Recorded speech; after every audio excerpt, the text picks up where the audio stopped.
मोहन के पास ममता नाम की एक गाय थी। वो उसके पास कई सालों से थी। उसके आने से मोहन की गरीबी दूर हो गई थी। उसका दूध बहुत ही मीठा और टेस्टी था, लेकिन अब वो बूढ़ी हो चुकी थी, जिस कारण ना तो वो बच्चे दे सकती थी और ना ही दूध। लेकिन उसकी ही जनी दो बेटियां मीरा और राधा अच्छा खासा दूध देकर मोहन का घर चला रही थी। इस बात से आशा को गर्व होता है।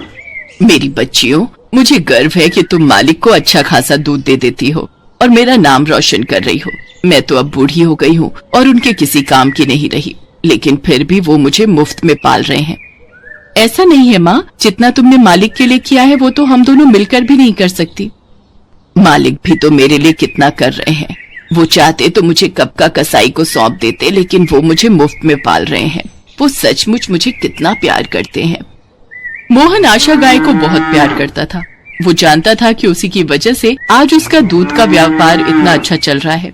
मोहन हर सुबह मीरा और राधा से दूध लेता और शहर में ले जाकर बेचाता। एक रोज उसकी पत्नी खेत से चारा काट कर घर लौट रही थी। तभी उसे रास्ते में जगमोहन व्यापारी मिलता है। नमस्ते सविता बहन, आपसे कुछ बात करनी थी। आपकी ममता गाय अब बूढ़ी हो गई है, क्यों बेकार में उसका बोझा ढो रहे हो? तुम चाहो तो उसे बेच दो, मैं तुम्हें उसकी अच्छी कीमत दे दूंगा। घर आकर सविता मोहन से इस बारे में बात करती है, लेकिन वो उस पर चिल्लाते हुए कहता है, पागल हो गई हो क्या? मैं अपनी ममता को किसी को नहीं दूंगा। उसने बुरे वक्त में मेरा साथ दिया है। वो हमारे घर के लिए बहुत शुभ है। अब बस मैंने कह दिया ना, वो यहीं रहेगी हमारे साथ। जब तक तुम उस बूढ़ी गाय को नहीं बेचोगे तब तक मुझसे बात भी मत करना। फिर सविता कई दिनों तक मोहन से बात नहीं करती और आखिरकार थक हार कर वो ममता को बेचने का फैसला कर लेता है।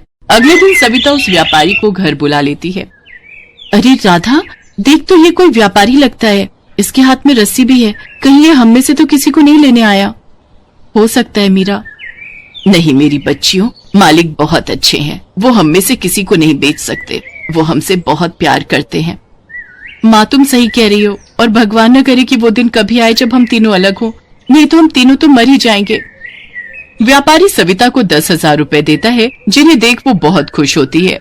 लेकिन मोहन को ये देखकर बहुत बुरा लग रहा था। ये कैसी औरत है जो घर की लक्ष्मी को ही बेचने पर तुली हुई है? मोहन उससे लिपट लिपट कर रोता है। मुझे माफ कर देना ममता, पत्नी की जिद के आगे मुझे तुम्हें बेचना पड़ रहा है। हो सके तो मुझे माफ कर देना। ये सुनकर तीनों गायों को बड़ा झटका लगता है। देखा माँ, आखिर मालिक ने तुम्हें बेच ही दिया। बड़ा भरोसा था ना तुम्हें उन पर। तुमने उनके लिए कितना किया, दूध के साथ अपना खून भी निचोड़ कर दिया। लेकिन अब इनकी घर गृहस्थी बन गई तो अब आप इनके काम की नहीं रही। कल को तो ये हमारे साथ भी यही करेंगे। अब क्या होगा माँ? ये व्यापारी आपको कसाई को दे देगा। सच कहते हैं माँ, इंसान को जिस चीज से फायदा होता है वो उसे ही रखते हैं, जिससे फायदा नहीं होता उसे नहीं रखते। सचमुच बहुत ही मतलबी होते हैं ये इंसान। मुझे भी बहुत बुरा लग रहा है, लेकिन मेरी समझ नहीं आ रहा कि मालिक ऐसा क्यों कर रहे हैं। जगमोहन व्यापारी ममता को अपने घर ले आता है और उसे खूब खिलाता पिलाता है। लेकिन ममता जानती थी कि वो उसे खिला पिलाकर एक दिन कसाई को बेच देगा और मोटी रकम कमाएगा। एक रोज वो जगमोहन और कसाई की बात सुन लेती है। ये लीजिए आपके पैसे, मैं कल आकर इसे ले जाऊंगा, ठीक है?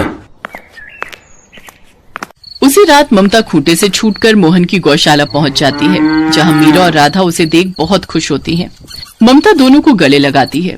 सुबह जब मोहन ममता को देखता है तो वो भी बहुत खुश होता है और उसे गले लगा लेता है। सविता देखो तो कौन आ गया। कौन है जी? अरे ये ममता, ये बूढ़ी गाय वापस कैसे आ गई? इसको मुफ्त में खाने की आदत हो गई है। मैं अभी उस व्यापारी को बुलाती हूँ, नहीं तो वो हमसे पैसे न मांग ले। व्यापारी ममता को फिर से ले जाता है। इधर मीरा और राधा का रो रो कर बुरा हाल हो गया और उन्होंने खाना पीना छोड़ दिया, जिससे वो बीमार हो गई। मीरा, राधा जब से बीमार हुई है हमारा सारा धंधा चौपट हो गया है। खाना पीना सब छोड़ दिया है उन्होंने। बेवकूफ औरत, ये तो होना ही था। ममता की फटकार जो लगी है हमें, हमने उसे उसके बच्चों से अलग जो कर दिया। मैंने कहा था ना, वो हमारे लिए लक्ष्मी थी। लक्ष्मी, उसके जाते ही लक्ष्मी भी हमारे घर से जा रही है। मुझे माफ कर दो जी, मुझसे गलती हो गई। चलो हम चलकर अपनी ममता को वापस ले आते हैं। हम उस व्यापारी के पैसे लौटा देंगे। अगली सुबह जब वो दोनों ममता को लेने जाते हैं तो देखते हैं कि रास्ते में एक कसाई ममता को लेकर जा रहा है। अरे कौन हो तुम और हमारी ममता को कहाँ ले जा रहे हो? तुमसे मतलब? अरे मैंने दुगने दाम देकर इसे खरीदा है। ये लो, ये उसके भी दुगने दाम है, इन्हें रखो और हमारी ममता को हमें वापस करो। ठीक है भाई, मुझे इससे क्या, मुझे तो पैसों से मतलब है। वो कसाई को दुगने पैसे देकर वापस ले आते हैं। ममता, मुझे माफ कर दो। लालच में आकर मैंने तुम्हारे साथ कितना गलत किया। अब मैं तुम्हें कभी खुद से अलग नहीं करूंगी। हाँ ममता, हमें माफ कर दो। तुम हमारे घर के सदस्य हो और हमारे साथ ही रहोगी। ममता की आंखों में खुशी के आंसू थे। घर आकर मीरा और राधा जब अपनी माँ को देखती हैं तो बहुत खुश हो जाती हैं और ममता के गले लग जाती हैं। उसके वापस आने से मीरा और राधा अब चारा खाने लगी और 2 दिन में ही पूरी तरह से स्वस्थ हो गई और अब पहले से भी ज्यादा दूध देने लगी। मोहन का व्यापार फिर से बहुत अच्छा चलने लगा। सविता भी ममता को खूब